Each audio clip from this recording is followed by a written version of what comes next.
Hello friends, and welcome to this calm reading of a short story by Lucy Maud Montgomery. The reading will be followed by an hour of gentle rain to let you drift to sleep. If you're new to the channel, I would encourage you to subscribe and click the bell icon so you will be notified when a new sleep story is available. Also, feel free to leave a comment below. I would love to hear from you. It is time to unwind. Find yourself a comfortable place where you can safely relax. Perhaps your favorite chair or your bed. Ease yourself into that place and take a deep breath. And let your muscles go limp. You can feel the tension leaving your body. And now, let us lose ourselves in this story. Ted's afternoon off. Ted was up at 5 that morning, as usual. He always had to rise early to kindle the fire and go for the cows. But on this particular morning, there was no had to about it.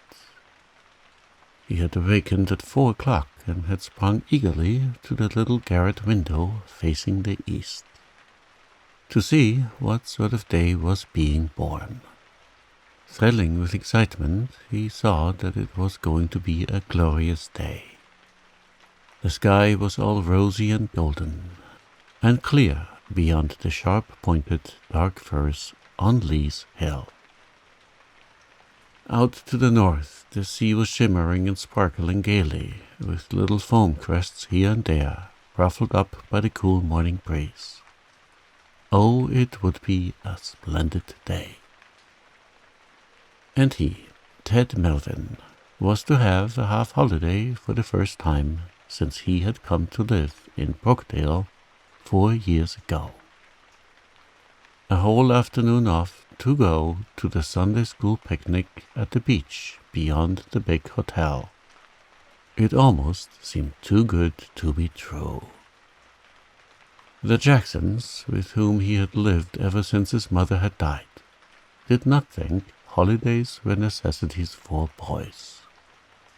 Hard work and cast of clothes, and 3 grudgingly allowed months of school in the winter, made up Ted's life year in and year out. His outer life, at least. He had an inner life of dreams, but nobody knew or suspected anything about that. To everybody in Brookdale, he was simply Ted Melvin. A shy, odd-looking little fellow with big dreamy black eyes and a head of thick tangled curls which could never be made to look tidy and always annoyed Mrs. Jackson exceedingly. It was as yet too early to light the fire or go for the cows. Ted crept softly to a corner in the garret and took from the wall an old brown fiddle. It had been his father's. He loved to play on it, and his few rare spare moments were always spent in the garret corner or the hayloft, with his precious fiddle. It was his one link with the old life he had lived in a little cottage far away, with a mother who had loved him and a merry young father who had made wonderful music on the old brown violin. Ted pushed open his garret window and, seating himself on the sill, began to play, with his eyes fixed on the glowing eastern sky. He played very softly, since Mrs. Jackson had a pronounced dislike to being wakened by fiddling all unearthly hours. The music he made was beautiful and would have astonished anybody who knew enough to know how wonderful it really was. But there was nobody to hear this little neglected urchin of all work, and he fiddled away happily, the music floating out of the garret window, over the treetops and the dew-wet clover fields, until it mingled with the winds and was lost in the silver skies of the morning. Ted worked doubly hard all that forenoon, since there was a double share of work to do if, as Mrs. Jackson said, he was to be getting to picnics in the afternoon. But he did it all cheerily and whistled for joy as he worked. After dinner, Mrs. Ross came in. Mrs. Ross lived down on the shore road and made a living for herself and her 2 children by washing and doing day's work out. She was not a very cheerful person and generally spoke as if on the point of bursting into tears. She looked more doleful than ever today and lost no time in explaining why. "I've just got word that my sister over at White Sands is sick with appendicitis." This was the nearest Mrs. Ross could get to appendicitis. "And has to go to the hospital.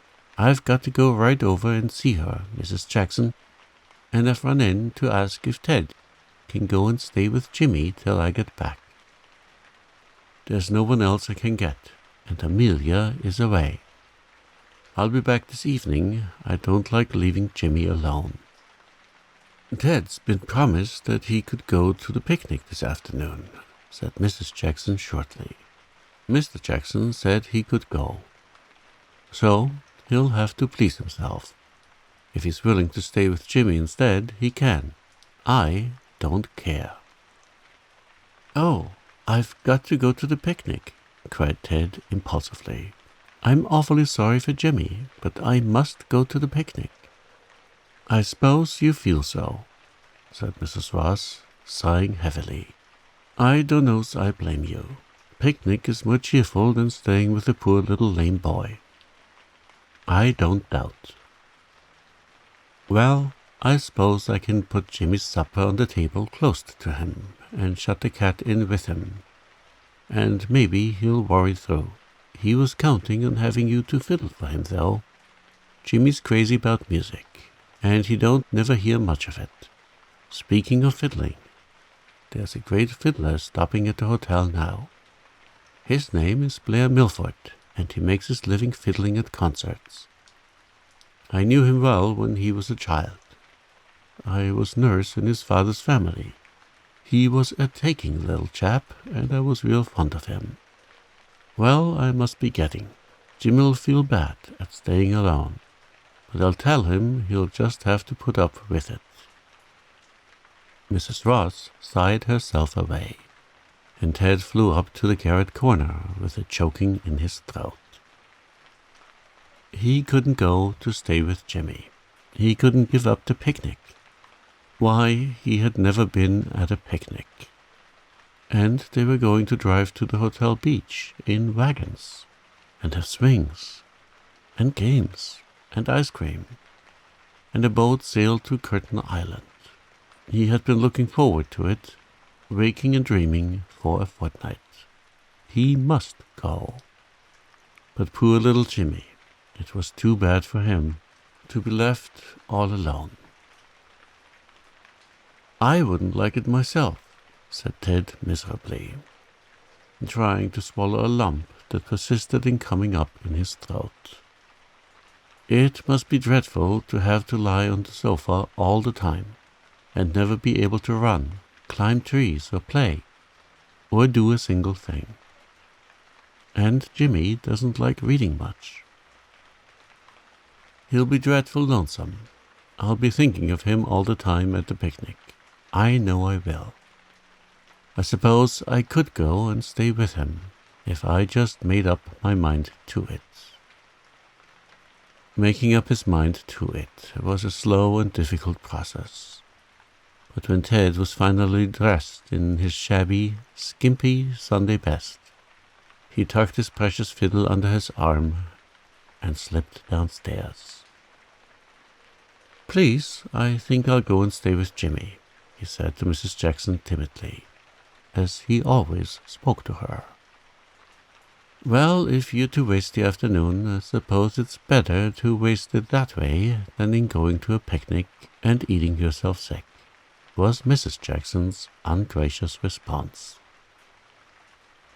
Ted reached Mrs. Ross's little house just as that good lady was locking the door on Jimmy and the cat.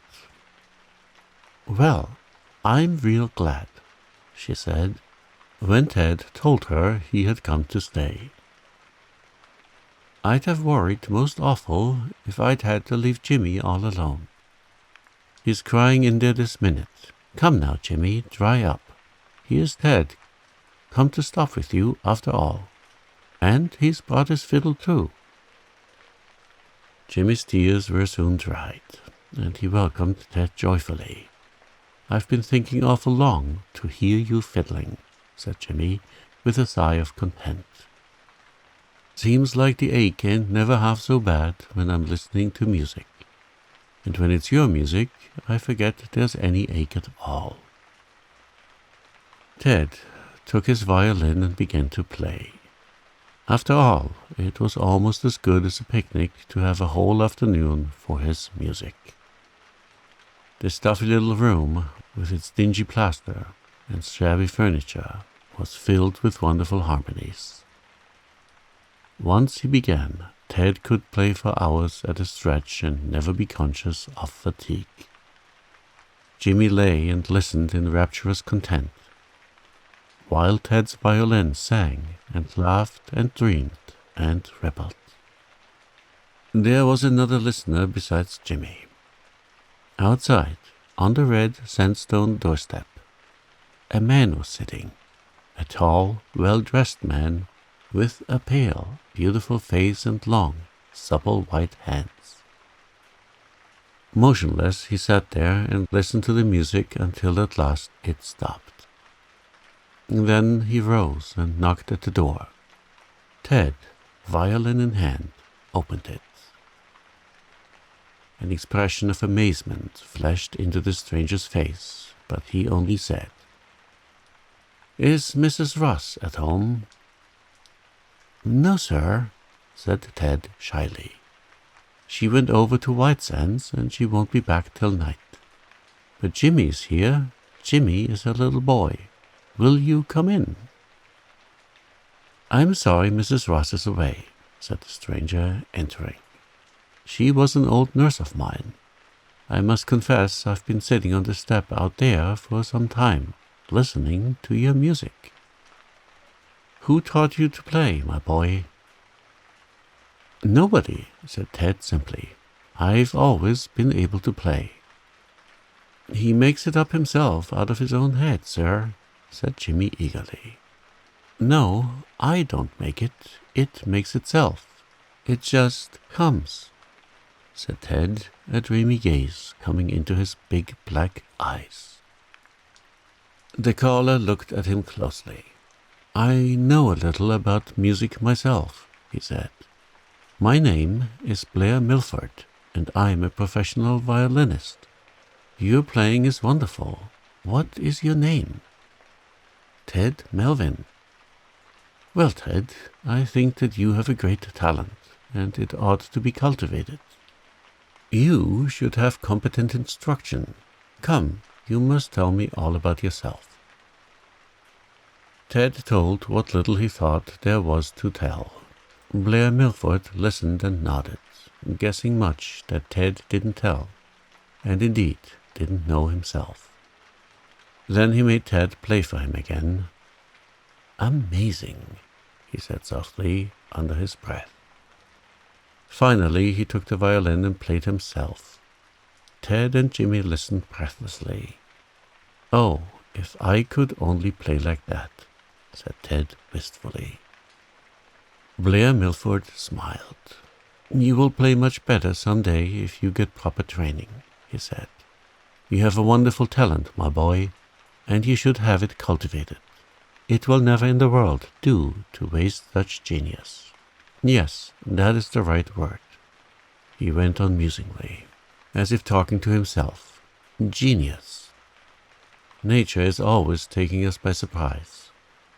This child has what I have never had, and would make any sacrifice for, and yet in him it may come to naught for lack of opportunity. But it must not, Ted. You must have a musical training. I can't take lessons, if that is what you mean, sir, said Ted wonderingly. Mr. Jackson wouldn't pay for them. I think we needn't worry about the question of payment, if you can find time to practice, said Blair Milford. I am to be at the beach for 2 months yet. For once, I'll take your music pupil, but will you have time to practice?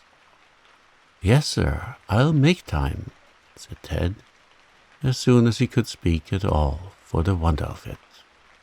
I'll get up at 4 in the morning and have an hour's practicing before the time for the cows.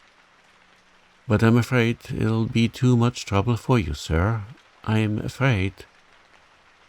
Blair Milford laughed and put his slim white hand on Ted's curly head. It isn't much trouble to train an artist. It's a privilege. Ah, Ted, you have what I once hoped I had. What I know now I never can have. You don't understand me. You will some day. Ain't he an awful nice man, said Jimmy when Blair Milford had gone. But what did he mean by all that talk? I don't know exactly, said Ted dreamily. That is, I seem to feel what he meant, but I can't quite put it into words. But, oh, Jimmy, I'm so happy. I'm to have lessons. I've always longed to have them. I guess you're glad you didn't go to the picnic, said Jimmy. Yes, but I was glad before, Jimmy. Honest, I was. Blair Milford kept his promise. He interviewed Mr. and Mrs. Jackson, and, by means best known to himself, induced them to consent that Ted should take music lessons every Saturday afternoon. He was a pupil to delight the teacher's heart, and after every lesson, Blair Milford looked at him with kindly eyes and murmured, "Amazing," under his breath. Finally, he went again to the Jacksons, and the next day he said to Ted, "Ted, would you like to come away with me, live with me, be my boy, and have your gift for music thoroughly cultivated?" "What do you mean, sir?" said Ted tremblingly. "I mean that I want you, that I must have you, Ted. I've talked to Mr. Jackson, and he has consented to let you come. You shall be educated. You shall have the best masters in your art that the world affords. You shall have the career I once dreamed of. Will you come, Ted?"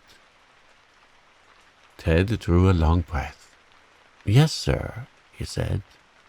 "But it isn't so much because of the music. It's because I love you, Mr. Milford, and I'm so glad. I'm to be always with you."